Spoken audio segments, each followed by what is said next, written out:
یہ اکثر لوگ کہتے ہیں تعویذ لے کے آئے نا پیر صاحب کو، تعویذ بڑے کام کا تعویذ.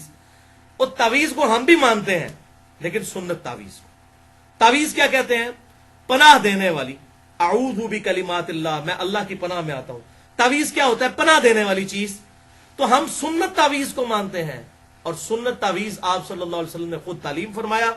صحیح بخاری میں حدیث ہے انٹرنیشنل نمبر کے مطابق 5017 نمبر، اور سنن نبی داؤد میں 5082 نمبر کے آپ صلی اللہ علیہ وسلم نے ارشاد فرمایا کہ معوذات، 3 پناہ دینے والی صورتیں، 3 تعویذ معوذات.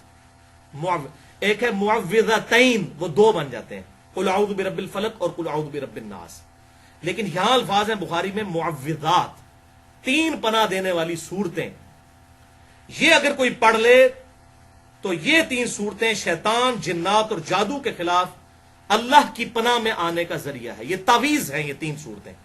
اور بخاری میں 5017 نمبر حدیث اسی کانٹیکسٹ میں موجود ہے کہ آپ صلی اللہ علیہ وسلم معوذات رات کو سونے سے پہلے 3 دفعہ پڑھتے تھے. 3 دفعہ سورہ اخلاص، 3 دفعہ سورۃ الفلق اور 3 دفعہ سورۃ الناس. آخری 3 صورتیں معوذات، 3 پناہ دینے والی 3 تعویذ.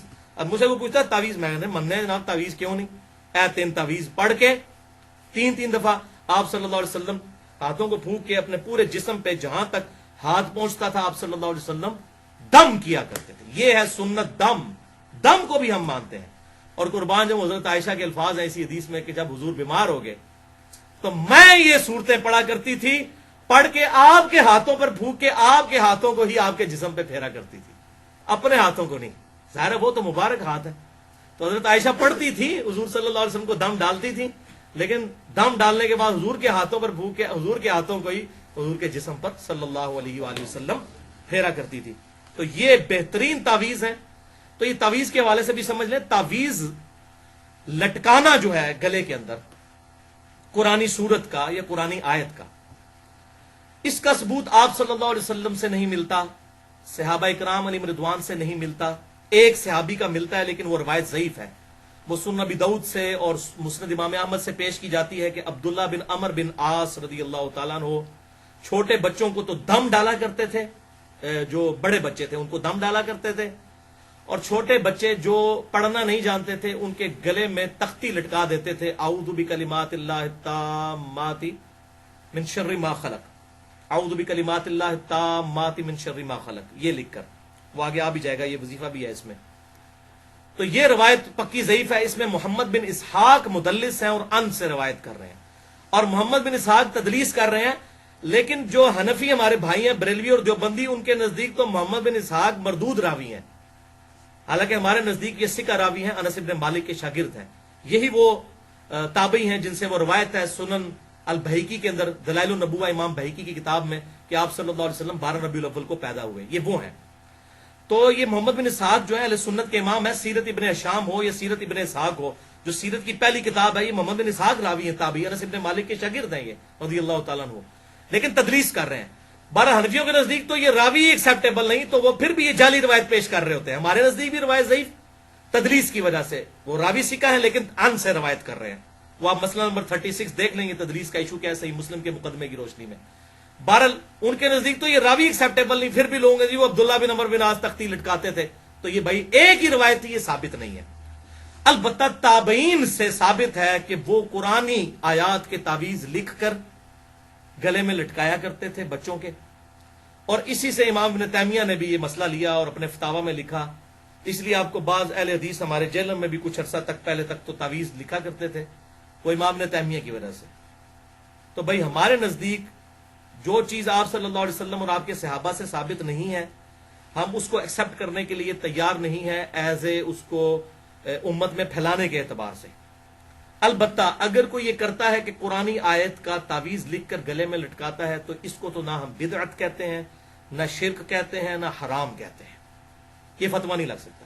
اور یہ جو حدیثیں پیش کرتے ہیں جس نے تعویذ لٹکایا وہ اس نے شرک کیا، وہ تعویذ کی ہی طرف ہو گیا، یہ آپ صلی اللہ علیہ وسلم نے ان تعویذات کے بارے میں فرمایا جو شرکیہ تعویذ اس وقت لکھے جاتے تھے.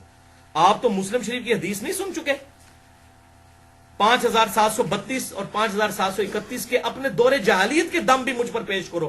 اگر ان میں بھی شرک نہیں تو ان کو بھی کرتے رہو. تو یہ کیسے ہو سکتا ہے کہ آپ صلی اللہ علیہ وسلم جو دم کی اجازت دے رہے ہیں اور وہ تعویذ نہ لٹکانے، وہ شرکیہ تعویذ ہوتے تھے جن کو آپ صلی اللہ علیہ وسلم نے لٹکانے سے منع کیا. ورنہ کسی مسلمان کی جرت ہے کہ قرآن کی آیت لکھ کے وہ کسی کے گلے میں لٹکائے تو آپ اس کو کہیں کہ اس نے شرک کیا. آپ چلیں بہت سخت ہے تو بدعت کہہ سکتے ہیں کہ یہ ثابت نہیں ہے، تو آپ بدعت کہتے ہیں، ہم تو بدعت بھی نہیں کہتے کیونکہ تابعین سے ثابت ہے.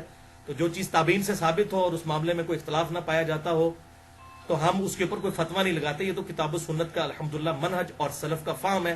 اس حوالے سے میں نے آپ کو کلیئر کر دیا.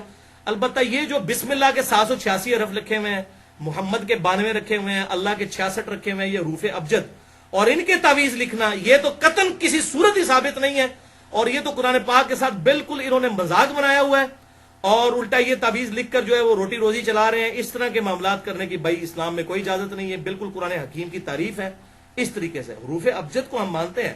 اگر کوئی حروف ابجد کے اعتبار سے کوئی چیز لکھتا ہے لیکن اس کے اثرات اگر کہیں کہ آپ وہ عربی کی وہ عبارتوں والے ہیں تو اس قسم کے یہ اثرات نہیں ہوتے ہیں، نہ اس کی کوئی گنجائش ہے. تعویذ لٹکانے کے اعتبار سے میرا اپنا پوائنٹ آف ویو یہ ہے بھائیو کہ دیکھیں شہد کے چاٹنے میں ہی شفا ہوگی نا. سورۃ النحل میں آیا کہ شہد میں شفا ہے.